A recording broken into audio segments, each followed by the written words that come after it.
Dear students, how are you all? Hope you all are fine.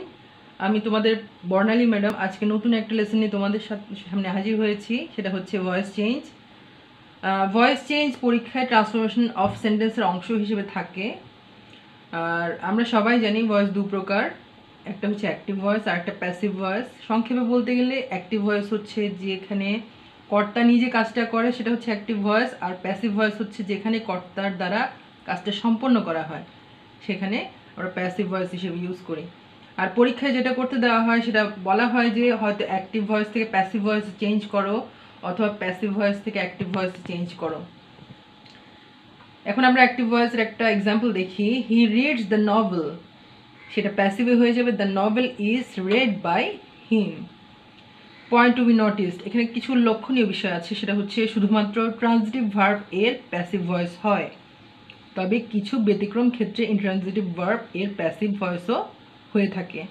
এখন আমরা বুঝবো transitive verb intransitive verb কীভাবে বুঝবো। আমরা দেখব সবসময় ট্রান্সিটিভ ভার্বের পরে একটা অবজেক্ট থাকবে, সেক্ষেত্রে প্যাসিভ ভয়েস হবে। আবার দেখব ইন্ট্রান্সিটিভ ভার্ব এর পরে একটা অ্যাডভার্ব অথবা পাংচুয়েশন, যেমন ফুল স্টপ হতে পারে, কোয়েশ্চেন মার্ক হতে পারে, এই ধরনের মার্কস থাকতে পারে। আর আরও দুটো বিষয় আমাদেরকে মাথায় রাখতে হবে যে সাবজেক্ট থেকে অবজেক্টে রূপান্তর করার বিষয়টা আমাদের মাথায় না থাকলে আমরা ভয়েস চেঞ্জটা সহজে পারবো না। এরপরে টেন্স অনুযায়ী বি ভার্বটা ইউজ করতে হবে এবং মূল ভার্বের পাস্ট পার্টিসিপল, এই দুটো হচ্ছে ভয়েস চেঞ্জের মোস্ট এসেনশিয়াল পার্ট। এই দুটো তোমাকে অবশ্যই মাথায় রাখতে হবে, না হলে কিন্তু ভয়েস চেঞ্জটা সম্ভব না।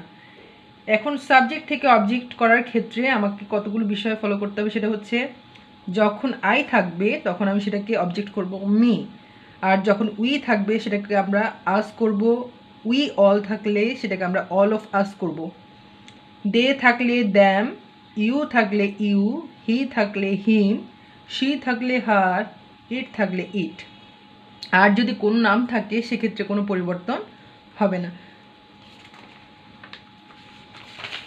এরপর আমরা দেখতে পাচ্ছি টেন্স অনুযায়ী বি ভার্ব প্লাস মূল ভার্বের পাস্ট পার্টিসিপল ফর্মটা কীভাবে আমরা ইউজ করব। অ্যাক্টিভ ভয়েসে আমরা জানি 12টি টেন্স আছে, কিন্তু প্রত্যেকটা টেন্সের প্যাসিভ ভয়েস করতে হয় না। যেগুলো মোস্ট এসেনশিয়াল সেগুলো আমরা পড়ছি। যেমন প্রেজেন্ট ইনডিফিনিট টেন্স, যেটা subject plus verb plus extension, extension বলতে যে বর্ধিত অংশটা সেটা থাকে, সেটা প্যাসিভে হয়ে যায় M is are plus V3। এখানে V3 বলতে বোঝানো হয়েছে ভার্বের পাস্ট পার্টিসিপল ফর্মকে। এরপর আমরা দেখতে পাচ্ছি প্রেজেন্ট কন্টিনিউয়াস টেন্সে subject plus am is are plus verb plus ING plus extension, সেক্ষেত্রে হয়ে যায় am being, is being, are being plus V3 বা ভার্বের past participle form. Present perfect tense আমরা দেখতে পাই সাবজেক্ট প্লাস হ্যাভ বা has plus V3 plus extension, সেটা প্যাসিভে হয়ে যাবে হ্যাভ বিন বা হ্যাজ বিন প্লাস V3 বা ভার্বের পাস্ট পার্টিসিপল ফর্ম। পাস্ট ইনডিফিনিটে দেখতে পাচ্ছি সাবজেক্ট প্লাস V2 বলতে বোঝানো হয়েছে পাস্ট ইনডিফিনিট প্লাস এক্সটেনশন। এটা যেহেতু পাস্ট টেন্স সবসময় আমরা পাস্ট ইনডিফিনিট ফর্মটাকেই বোঝাবো। প্যাসিভ ভয়েসে সেটা হবে ওয়াজ বা ওয়ার প্লাস ভার্বের past participle form. Past continuous tense আমরা দেখতে পাচ্ছি সাবজেক্ট প্লাস ওয়াজ বা were plus verb plus ING plus extension, যেটা প্যাসিভ ভয়েসে হয়ে যাবে was being, were being plus V3। Past perfect টেন্সে হবে subject plus had plus V3 বা ভার্বের past participle form plus extension. আর প্যাসিভ ভয়েসে সেটা হয়ে যাবে had been plus V3। Future ইনডিফিনিটে দেখতে পাচ্ছি সাবজেক্ট প্লাস শ্যাল বা উইল প্লাস V1 বলতে মূল verb plus extension.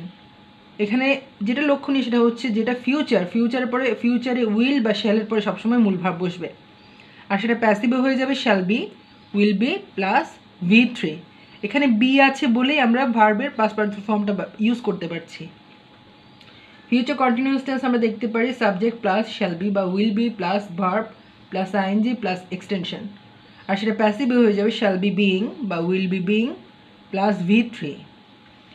Modal auxiliary আমরা সবাই জানি কিছু কিছু ওয়ার্ডস আছে যেগুলো মোডাল অক্সিলারি হিসেবে ব্যবহৃত হয়, যেমন can, could, may, might, shall, should etcetera. আর প্যাসিভ ভয়েসে হয়ে যাবে সেটা modal plus B plus V3। এখানে যে জিনিসটা লক্ষণীয় সেটা হচ্ছে প্রত্যেকটা বি ভার্বের পরে এখানে আমরা দেখতে পাচ্ছি ভার্বের পাস্ট পার্টিসিপল ফর্মটা আমরা ইউজ করেছি। এটাই হচ্ছে প্যাসিভ ভয়েসের একটা মূল বৈশিষ্ট্য।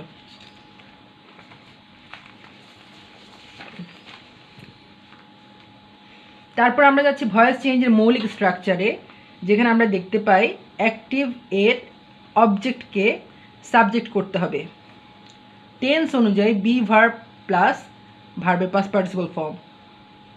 মোট কথা বি ভার্ব এরপরে ভার্বের পাস্ট পার্টিসিপল ফর্ম বসবে, এটা একটা বেসিক ক্রাইটেরিয়া। অর্থ বুঝে প্রিপোজিশন, যেমন সবখানে আমরা বাই ইউজ করব না, যখন যেখানে প্রয়োজন হয় by, with, at, for, in etcetera আমরা ইউজ করতে পারি। তারপর দেখতে পাচ্ছি অ্যাক্টিভ এর সাবজেক্টকে আমাদের অবজেক্ট করতে হবে। তাহলে এই চারটা বিষয় আমাদেরকে মাথায় রাখতে হবে, তাহলেই কিন্তু ভয়েস চেঞ্জটা আমরা সহজে করতে পারবো। এক্সাম্পল হিসেবে আমরা দেখতে পাচ্ছি অ্যাক্টিভ ভয়েস যেটা আছে I met you yesterday. Yesterday বলতে এখানে সময়টা মেনশন করেছে গতকাল, তার মানে আমরা বুঝতে পারছি এটা পাস্ট টেন্সে আছে। I met you yesterday passive আমরা করব ইউ, ইউর সাথে পাস্ট টেন্সের অক্সিলারি ভার্ব বসবে ওয়্যার, ইউ ওয়্যার ম্যাট। এই ম্যাটটা হচ্ছে পাস্ট ইনডিফিনিট আর এই ম্যাটটা হচ্ছে past perfect past participle. By me yesterday, এখানে বাই দিয়ে আমরা বাকি অংশটাকে যুক্ত করেছি। আর এখানে আরেকটা জিনিস লক্ষণীয়, যে সময়টা মেনশন করেছে যেমন টুডে, ইয়েস্টারডে বা টুমরো, এই ধরনের জিনিসগুলো শেষে থাকলে শেষেই বসে যাবে, এটাকে আমরা বাইয়ের আগে আনতে যাব না।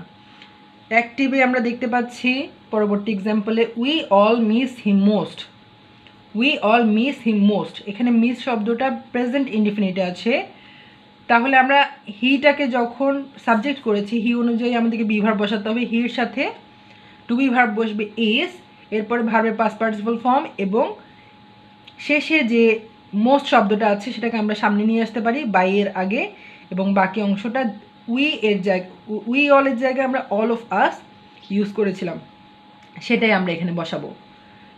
সাম ইম্পর্টেন্ট ভয়েস চেঞ্জিং এখানে আমরা পড়ছি। প্রথমে আমরা পাচ্ছি টেন্স বেসড কিছু স্ট্রাকচার এটাতে দেখতে পাচ্ছি আমরা অ্যাক্টিভ এর অবজেক্টকে subject plus be verb plus V3 বা ভার্বের past participle form plus by plus active এর সাবজেক্টকে অবজেক্ট। এক্সাম্পল হিসেবে আমরা দেখতে পাচ্ছি উই লাইক দ্য ব্রেভ, প্যাসিভে আমরা এটা করব the brave are liked by us. এখানে দ্য ব্রেভটাকে সিঙ্গুলার মনে হলেও দ্য ব্রেভটা কিন্তু প্লুরাল কমন নাউন, এই জন্য আমরা এখানে আর ইউজ করেছি।